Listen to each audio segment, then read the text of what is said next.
Welcome back, everyone. At first, I thought this video was going to be a disaster because this is my birthday and we're in a rush and definitely not on my A game. But after doing most of the editing, I realized there were several opportunities to explain things. So it runs longer, but that's because there's several explanatory sections in the video, which is great because really the technical part of this is what's most interesting to me.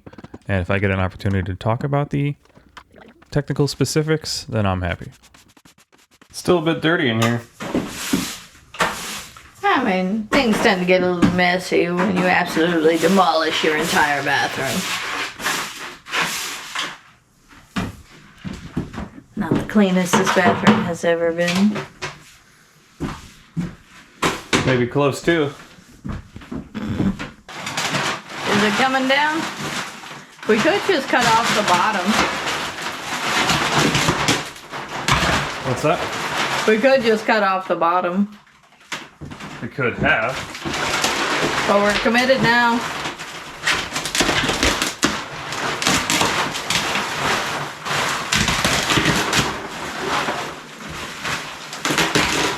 Our very well insulated exterior wall. I didn't even bother. I should probably bag and dump this. Yeah, are you sure you want to do that? It still gets cold outside sometimes. That's why I haven't pulled it down yet. But yeah, we're going to replace that with rock wool. 100%. So we're going to be using a Schluter-Curdy shower pan and the full Schluter-Curdy system throughout the bathroom. We're going to be installing the shower pan curbless. And curbless is another term for zero entry or zero threshold, which means you can step from the normal bathroom directly into the shower without having to step over anything. Here's an orange thing on the back. Yep. So I'll go into more detail exactly on how that works in a future video, but the general idea is we're going to be cutting out the subfloor and the entire area where the shower pan's going, and then framing out kind of a secondary subfloor that is recessed by the height of the subfloor, so that when we put the panels on, there is a flat surface that the shower pan can sit in, and then the top of the shower pan will be level with the remainder of the subfloor in the bathroom. Like a glove.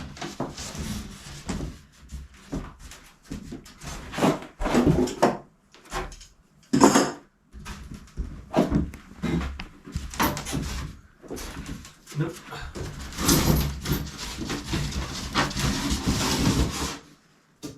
Ah, nails.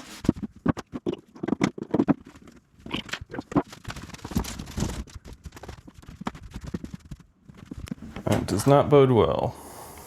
Issue being the shower drain has to go right in the center of that hole, which is right on top of a joist.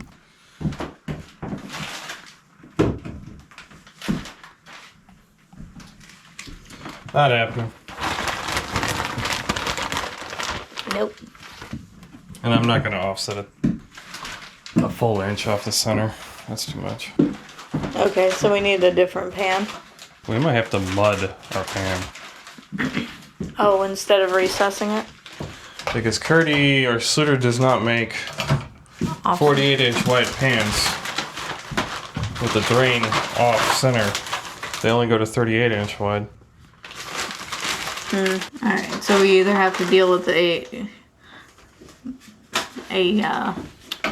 thinner shower, less width, or we have to mud the pan. Yeah, we can cut this pan and push it like an inch away. It's mostly flat, right? What do you mean? I mean, there's no slope built into it, right? So we could lop a piece The off. whole point of the pan is it's pretty slow.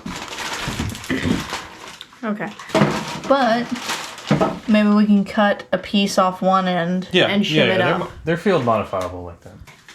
But we would have to shim it up to maintain the slope. No. If we move it to the So you other don't have to shim it up. Here, let me explain this.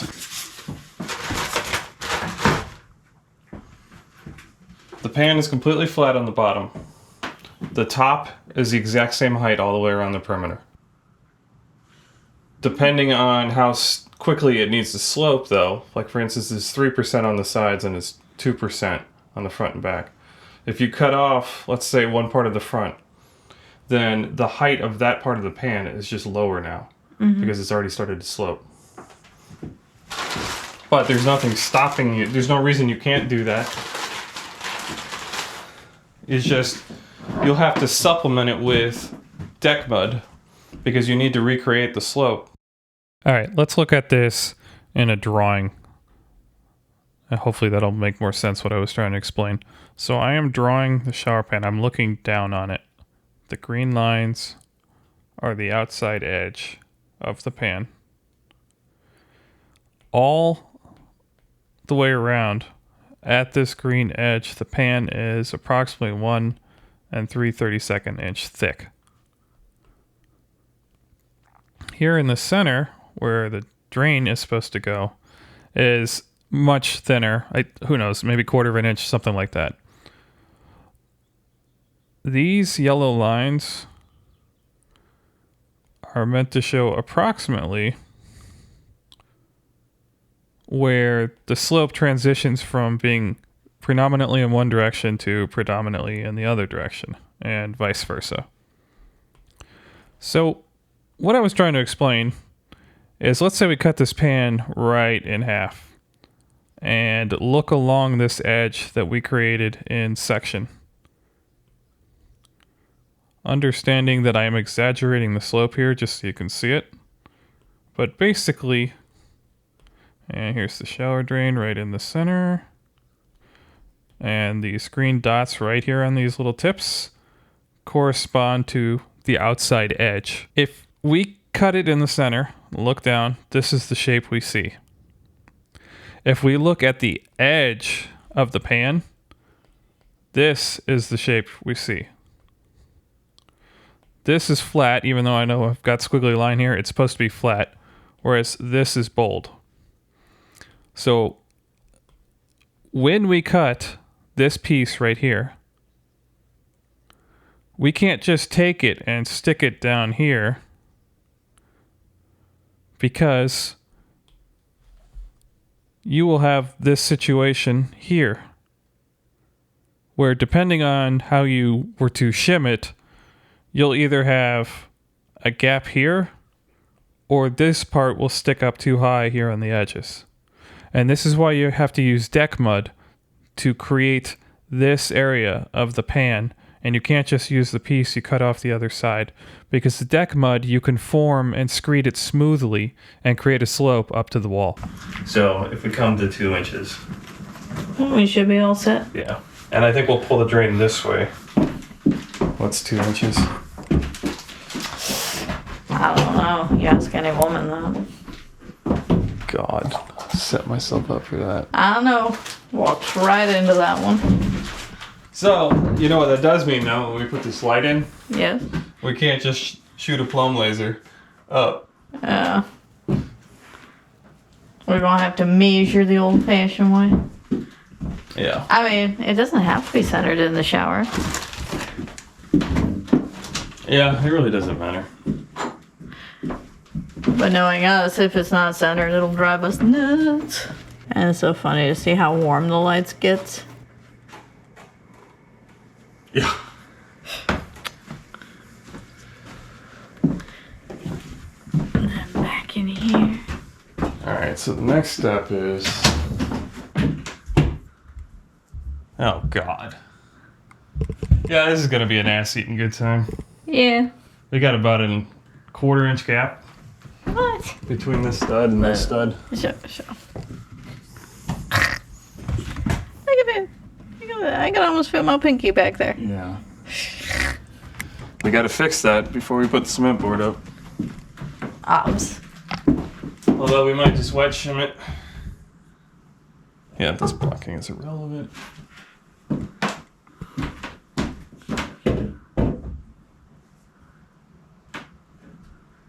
This one's better.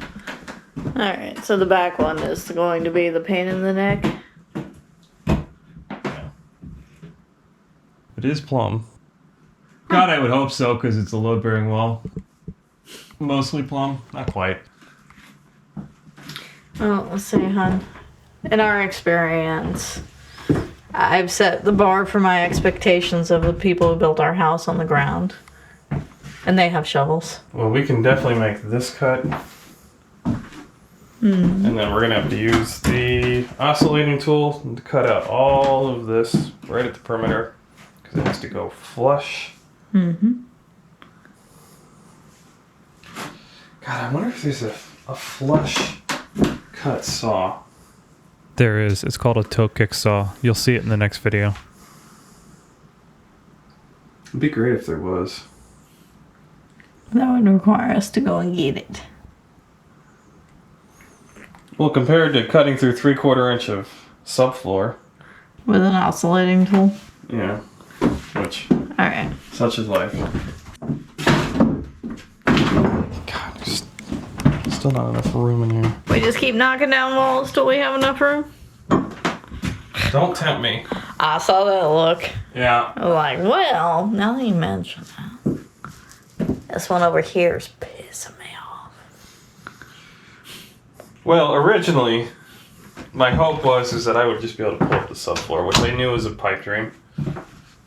Because the chances of it just perfectly sitting right there at the edge where the bottom plates are is... We ain't that lucky. We ain't that lucky. It was not designed that way, nor is it usually. So, this sheet comes all the way here and goes into the closet. And then this is... So if I had wanted to just take this sheet up by screws... We need to demo part of the closet. Yeah. Just this wall right here. Which is already half demoed. Now granted, it gives me access to the plumbing. But... And the reason why we can't just cut a little piece here is that I would have to reinforce... I'd have to build a little platform inset on the joist. To support it. Yeah. Just that one little piece. Whereas if we cut a strip along the path of the joist. Along or perpendicular? Perpendicular. Like this. Then we can just screw that piece back down and it's... It's braced every, what, 18? Its capacity is basically unchanged. Okay. But knowing me, I'm still going to go in there with that thing up. I'm going to put blocking in and make it extra strong anyways. Yes. So it'll be better than it was. Just a little over 3/4. Which we don't want. We're going to lay some notches for the next homeowner? Well, I don't want to cut the joist. Like, I don't even want to nick the joist. Bruh. Was a joke. Really?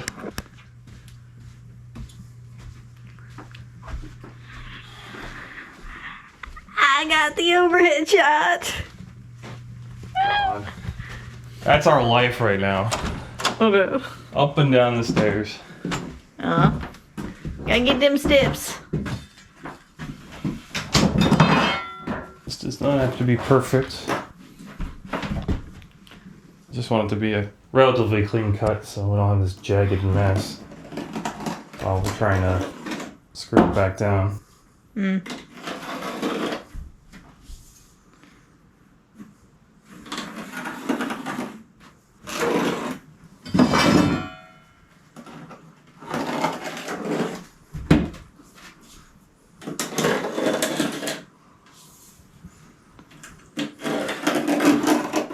Ah, 13 inches. Oh no, we has the bad luck now. God, that diverged so badly. You said you just needed it to be straight, right? The thing is I'm going to put a piece of blocking down, and if it's just widely off, Yeah. I go to... Okay. So, do you want me to go get another level?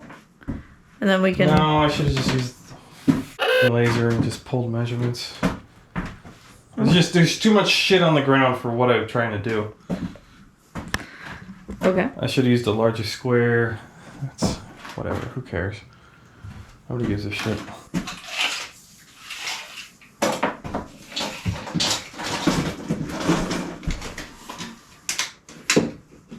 Alright, we're gonna make it exactly 6 and 7 feet.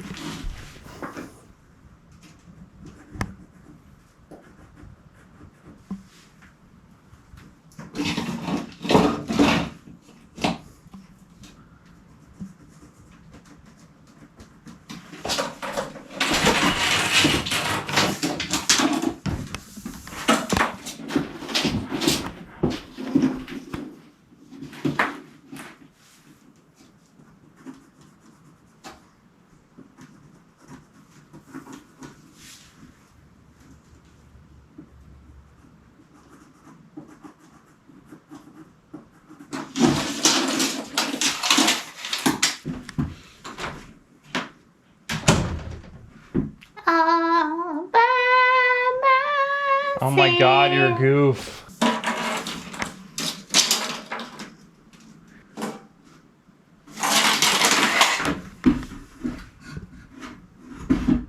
Yeah, this is just so stupid what I'm doing. What is wrong with me today? I was about to make a cut, but I was blocking the laser with the saw.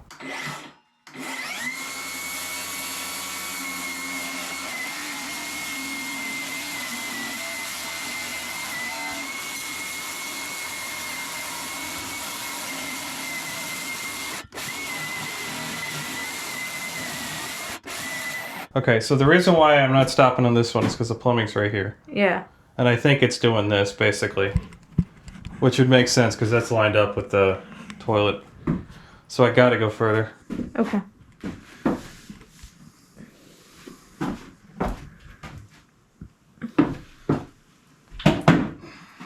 What kind of meandering shit is this?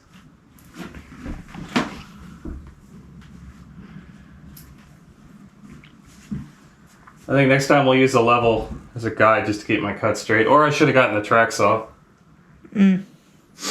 Really? That was my original plan when we started too. Was to use our track saw. Make sure it was straight. But I mean, we could get the track saw to even it out a little bit.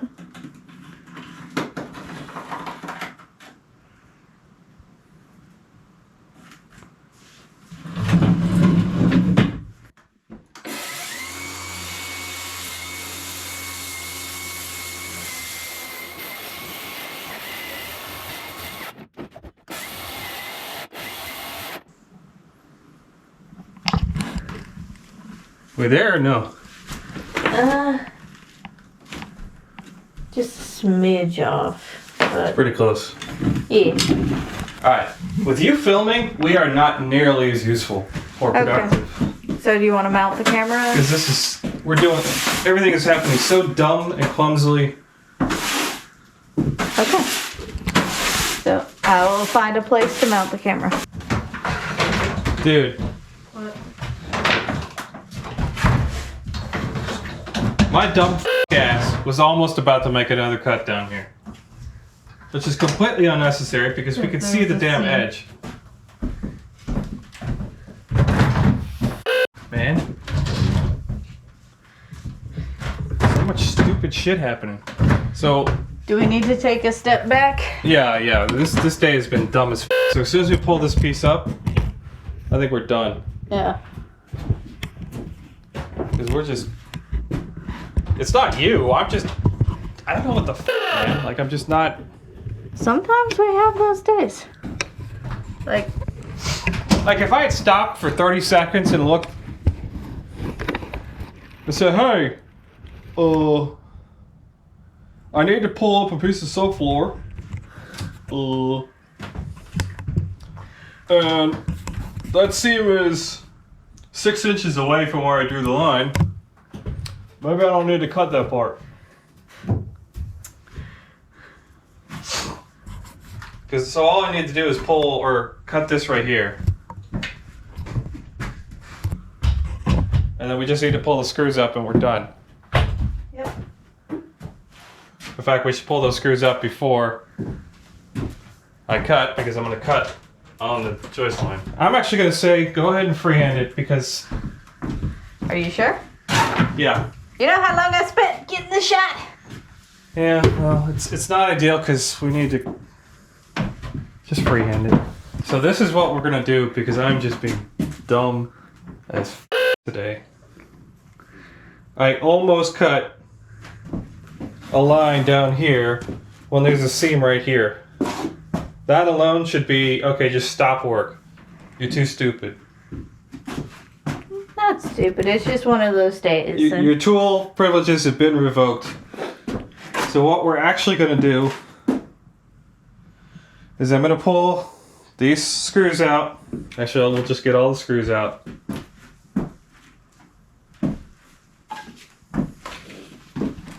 Make one cut right there.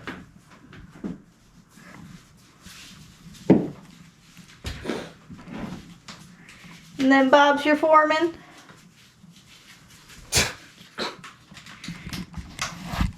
And then we're done. Yeah.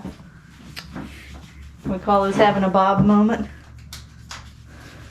Yeah, because that was just dumb as shit. Look at it. I put my knee pad on upside down.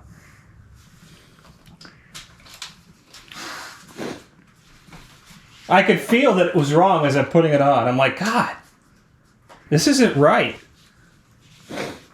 Get all the way to clamping it on.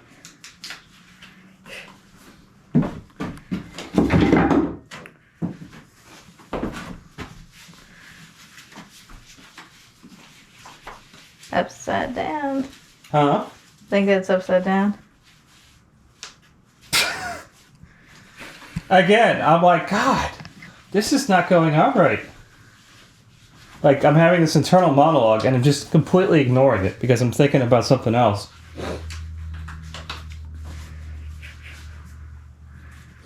I don't know if that's just ADD.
Might have glued it.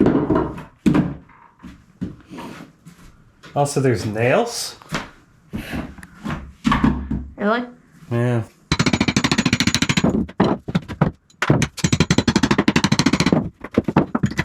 Is it possible the subfloor's thicker than what we had the saw set to? Thicker? Oh, than we cut? Yeah. Yeah, I might have to go over it a little bit.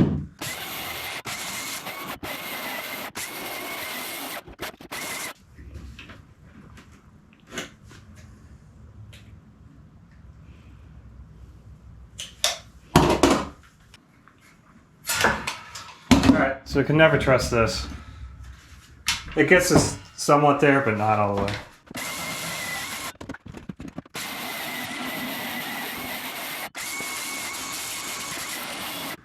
I see joist! That is improvement. Where's my shit? That stuff? Right next to me where I put it.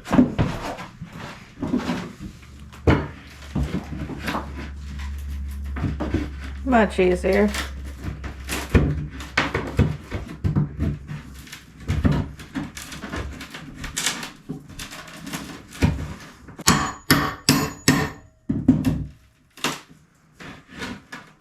Is there a nail there? It's quite likely they glued it. Okay.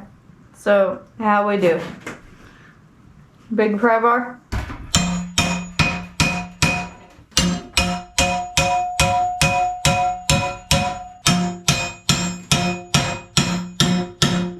I did what they were supposed to. Nail here. Tenacious.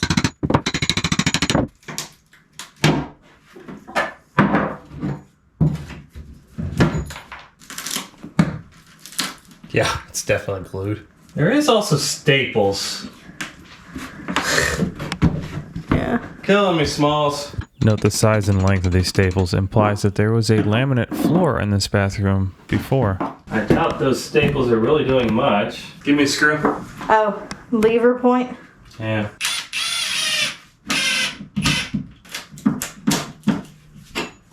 Not happening. Worth a try. It seems to be starting to fry out. Yeah, it is.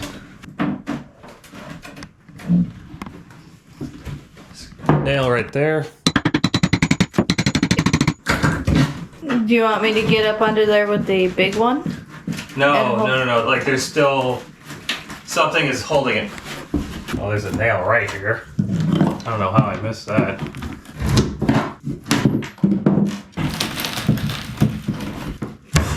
Ooh, something just popped. Yeah, there's still attachments here. Yeah. And that doesn't feel like glue.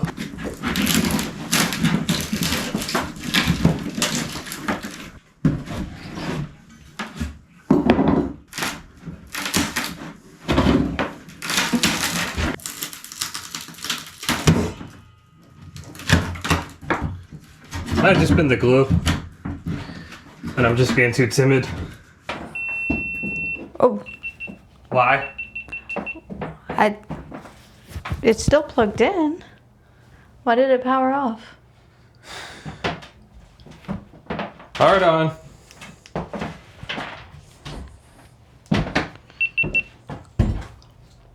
Watch what it says. Features activated TUS. Camera is too hot. Still something holding it down. I think there's a nail or something right there. So let's try it. But Oh. you got it. Yeah, there were many nails. Oh. It wasn't even glued. Oh wow. So we missed a bunch. Yeah, holy shit. But there's the why. It is. Now So, this is why we cut this open. So, the good news is we are 2-inch from here to the toilet. All I need to replace is this, which looks like they've already cut a hole for 2-inch in the joist. Just need to replace this with 2-inch. That makes this whole thing wet vented to 2 inches, which is to code. So what we're gonna do is we're gonna put a double fixture fitting here, which is basically 2 Ys meeting. It's almost like a sanitary tee, but it's got a little bit more graduation in the slope. And it'll be 2-inch main and 1.5-inch fixture.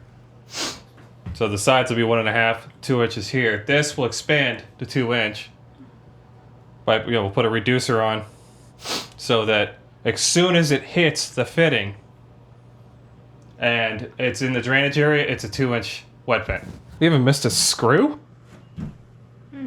Wow. While I'm rendering that board safe, we can quickly discuss what a wet vent is. So in every house, you've got a pipe that runs up through the roof, and that is the dry vent for your plumbing. As soon as a dry vent reaches a drain, i.e. there's somewhere where water or waste enters the same pipe as the vent in the same area, the vent becomes known as a wet vent. And the idea is once the pipe goes horizontal, that the water or waste will be on the bottom of the pipe and there will be room for vent air on the top of that pipe. So once a pipe becomes a wet vent, it has to usually be larger than it would have been required to be if it was dry. Because we're increasing the number of lavatories or sinks from 1 to 2, the wet vent requirements are that we have to have a 2-inch wet vent leading to the rest of the bathroom group, which is going to be the toilet and the shower. However, the sinks themselves only need to be dry vented with 1.5-inch pipe. So to be clear, they didn't glue it. Oh, careful, honey, you're hitting the thing. They glued it right here, just a little bit. Just a wee bit. Looks like they put a little bit of glue right there. Yeah, and we're fortunate they mostly did it wrong. There's a little bit here in the seam. I can't really explain the existence of those little staples because they're not even really in a spot where you would put them, like if this was carpet originally, which of course it wasn't, or That would be weird.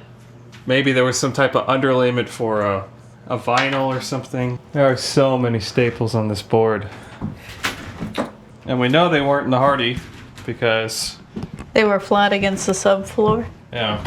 And they were overdriven, which is why I couldn't see half of them. So the last thing I need to do is cut, I don't know, 6 inches, not even. Woo, I went wide. That's gonna piss me off. Even though it totally doesn't matter. For once it's been seen, it cannot be unseen. Yeah.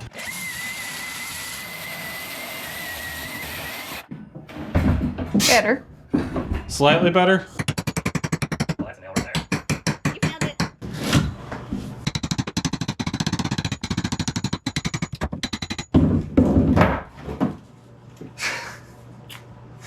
I've collapsed both sides of the head. What now?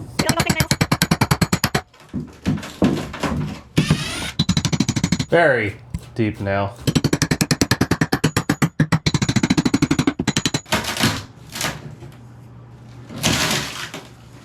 Crunch. There's no excuse for this. Could have just drilled through the bottom plate and cut No. So not completely, but they could have used a sweeping. Sweeping? A long sweep. Oh. To And curve then- around it rather than cut into the bottom. Instead of doing this looks like just a... 90 and then another 90. That's fine, because this whole thing's getting replaced. Okay. Good news? Remember how we were planning on going down the, behind, in the wall of the pantry? Yes. You think they did? Open the door.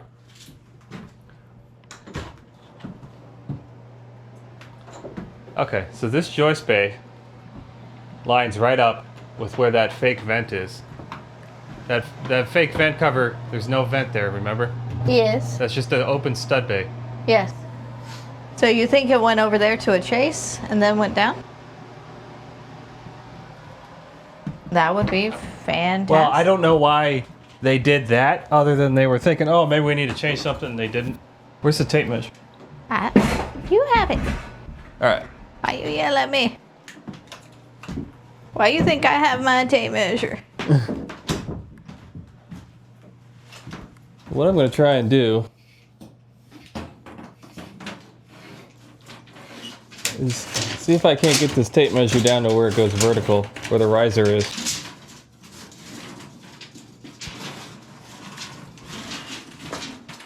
If I can hit the riser, we can figure out which wall it is, which might be like, hey, this is the time to get our CPVC. I was worried about that. Oh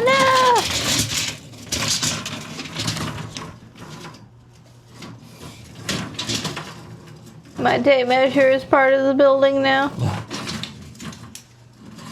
Alright, so it's fire caulk right there.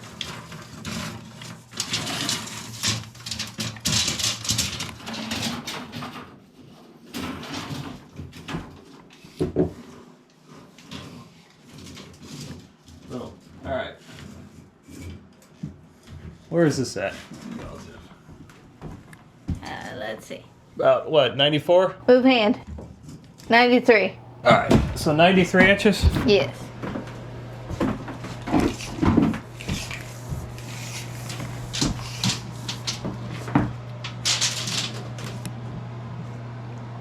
Bro, that's right where that bottom plate is. Ooh. This good news or bad news? So it's in the pantry. Oh snap! This is the cold line right here. That's the hot line. The first riser you can see right here is coming up to the toilet, which is this one right here.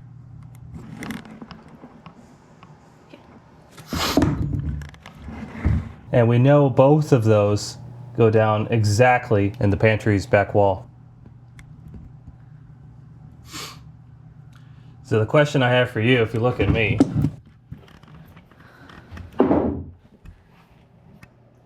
I know it's a little increase in scope, but here's my thoughts. PIX! PIX! If we rerun this as PEX, which definitely we'll have to get an inspection for this. If we rerun it as PEX, we can put the shutoffs for this bathroom down there in the basement where they're reachable, which I think is awesome. So all of this plumbing that's coming around on the outer wall is going away. The only question I have now is how it ties in. And we won't know without cutting into the wall inside the pantry. Yeah, because the joists are right there on the beam. Yeah. Okay, let's elaborate a little bit on what I mean when I say the joists are sitting on the beam. So we have joists. Turn snap on for the love of God. Okay, so when you have a floor system, using dimensional lumber, i.e. 2 by something, in our case 2 by 10s, you have these members that comprise the floor. When they are not long enough to span the entire length of the floor, then you'll take 2 joists and where they meet, right here, there has to be something underneath to support them by code. I.e., you wouldn't just have something right here supporting the joist, but nothing here in the middle. You got to have something there in the middle. That's just standard framing.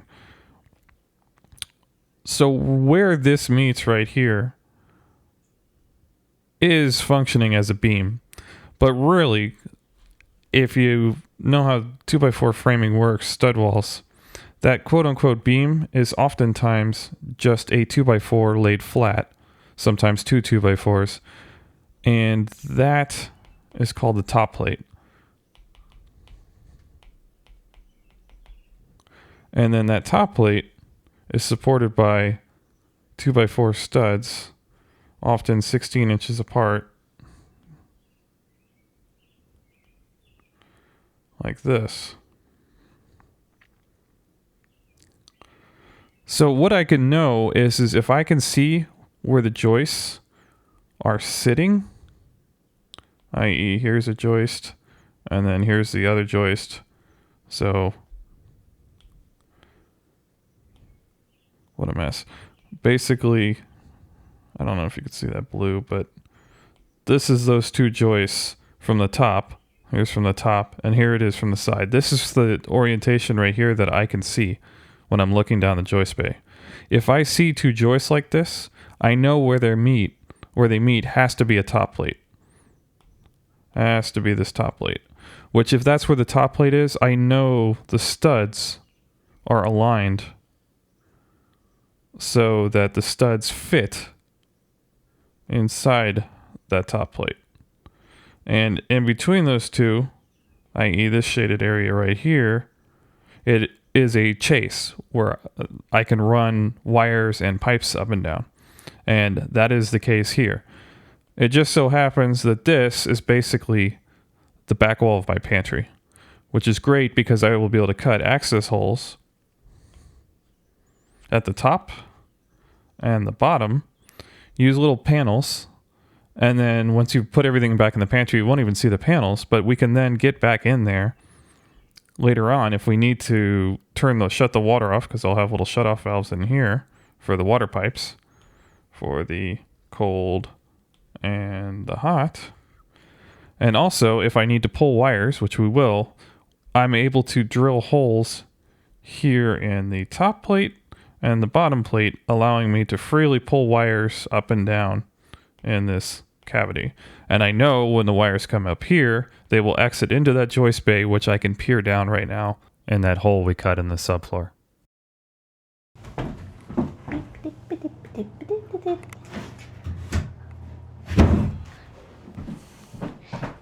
Geek!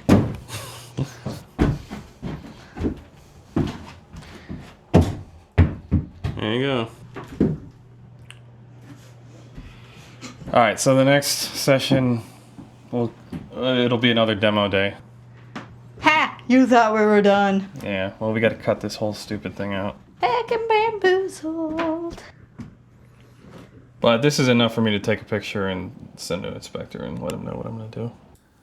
On that note, we do have the permits pulled for plumbing and electrical, and the inspector said what we were planning to do should be fine. We have got more days recorded than we have got pushed out onto YouTube right now. So I have got a huge backlog of videos that I'm working through.